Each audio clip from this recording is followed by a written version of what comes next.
Good morning and welcome to our channel.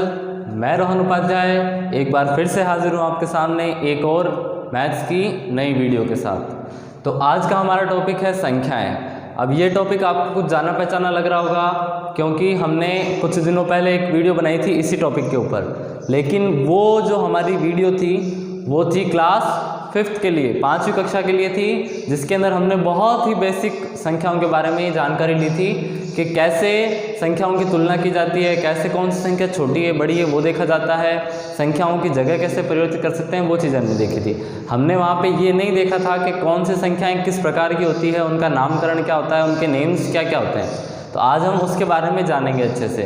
तो चलिए बिना किसी देरी के शुरू करते हैं। तो आज का जो हमारा टॉपिक है संख्याएँ या नंबर्स, ये class 6th, class 7th, class 8th, class 9th और क्लास 10th हर क्लास के अंदर इस संख्याओं से रिलेटेड कोई ना कोई एक चैप्टर आपको मिल जाएगा। जैसे 7th क्लास में इसका पूर्णांक करके इंटीजर्स इसका चैप्टर्स है, ठीक है, और एक और आएगा परिमेय संख्याओं का, वो भी चैप्टर आएगा। 8th में भी इसका चैप्टर है, 9th में भी है और 10th में भी है।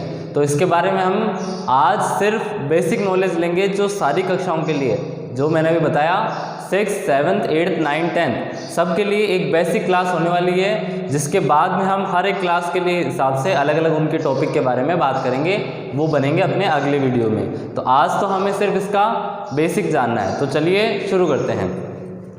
तो सबसे पहले जब हम संख्याओं के बारे में सुनते हैं तो संख्याएं हमारी आदिवासी काल से चली आ रही है। जब से आदि मानव थे तब से संख्याओं का यूज़ होना शुरू हो गया है। पुराने समय से संख्याएं हमारे यूज़ में आ रही है, लेकिन तब संख्याएं होती थी छोटी। जैसे एक अगर है उनको मिला है तो 1 + 1 2, 2 3 4 5 ऐसे करके सिर्फ इतनी ही संख्याएं थी, इससे बड़ी संख्याएं उनको जानकारी में नहीं थी।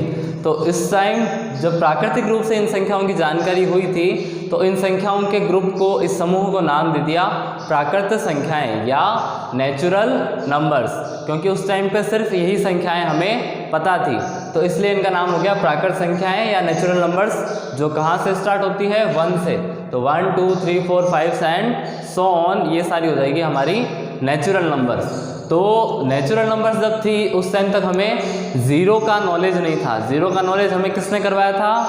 हमारे जो इंडिया के मैथमेटिशियन थे जिनका नाम था आर्यभट्ट, उन्होंने जीरो की इन्वेंशन की थी। क्या किया था? जीरो की इन्वेंशन की थी। उससे पहले तक लोगों को ज़ीरो के बारे में इतनी जानकारी नहीं थी। अगर हम उस टाइम अगर किसी को कह देते ना कि ये नंबर लिखना है,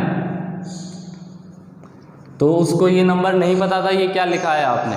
तो फिर जब आर्यभट्ट ने ज़ीरो की इन्वेंशन की, उसके बाद से नंबर्स का एक नया ग्रुप सामने आया जिसने क्या किया, संख्याओं को पूरा कर दिया, पूर्ण कर दिया। तो इसलिए उसका नाम भी रख दिया हमने पूर्ण संख्याएं। तो पूर्ण संख्याओं में ज़ीरो को भी शामिल कर लिया गया, 0 1 2 3 4 5 6 एंड सो ऑन। तो प्राकृत संख्याएं 1 से स्टार्ट हो रही थी, इसके अंदर एक ज़ीरो हमने काउंट कर लिया साथ में, तो वो हमारी बन गई पूर्ण संख्याएं या होल नंबर्स, क्योंकि इसने संख्याओं को एक तरीके से पूरा कर दिया था। लेकिन कब तक? जब तक हमें पूर्णांक के बारे में, मतलब माइनस की संख्याओं के बारे में पता नहीं चला था। अब माइनस की संख्याओं की ज़रूरत क्यों पड़ी? जैसे अगर हम बात करते हैं कि मुझे 2 रुपये मिले या मैंने 2 रुपये दिए, या अगर हम फ्रूट की बात करते हैं, मैंने उसे 4 फ्रूट दे दिए, उसने मुझे 2 फ्रूट दिए।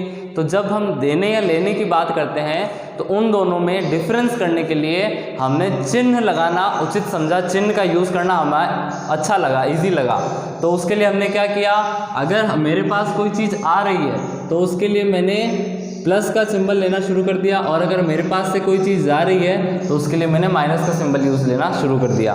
तो इस तरीके से हमारी माइनस की और प्लस की दोनों तरह की संख्याएं बनना शुरू हुई, -1 -2 -3 -4, फिर इधर ज़ीरो की इधर +1 +2 +3 +4।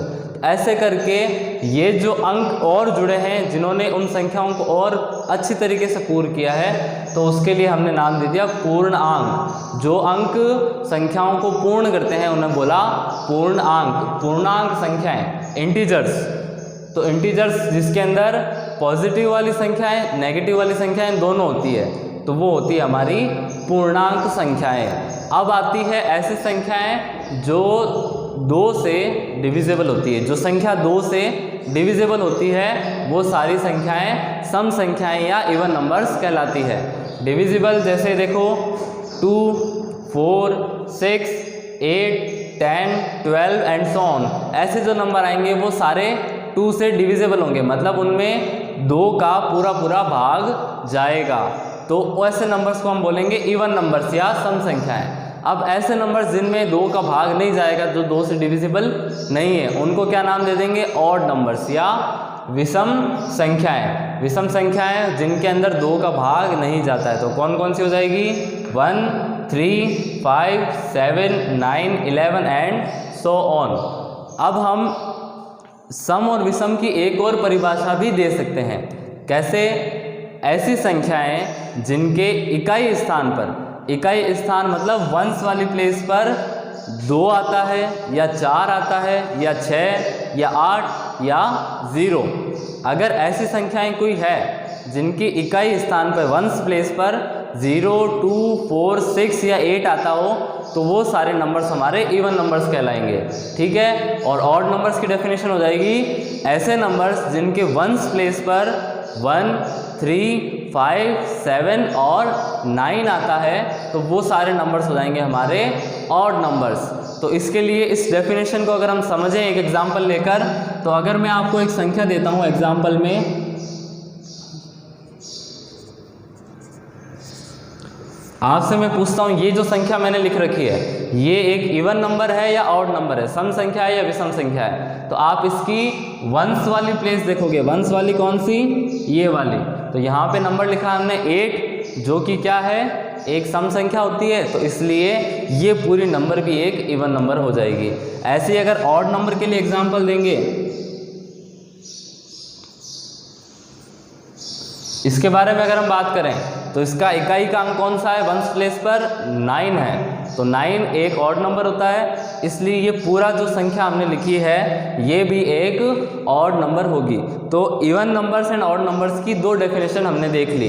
पहली डेफिनेशन, जो नंबर्स 2 से डिविजिबल वो इवन, जो 2 से डिविजिबल नहीं है वो ऑड। दूसरी डेफिनेशन ये आ गई, जिन नंबर्स की वंस प्लेस पर 0, 2, 4, 6, 8 आता है वो हो गए इवन नंबर, और जिनकी वंस प्लेस पर 1, 3, 5, 7, 9 आते हैं वो हो जाएंगे ऑड नंबर्स। ठीक है। अगले नंबर्स हमारे सामने आएंगे परिमेय संख्याएं। हाँ, तो अगले जो हमारे नंबर्स आने वाले हैं वो आएगा परिमेय संख्याएं, जिसको हम अगली वीडियो में समझेंगे।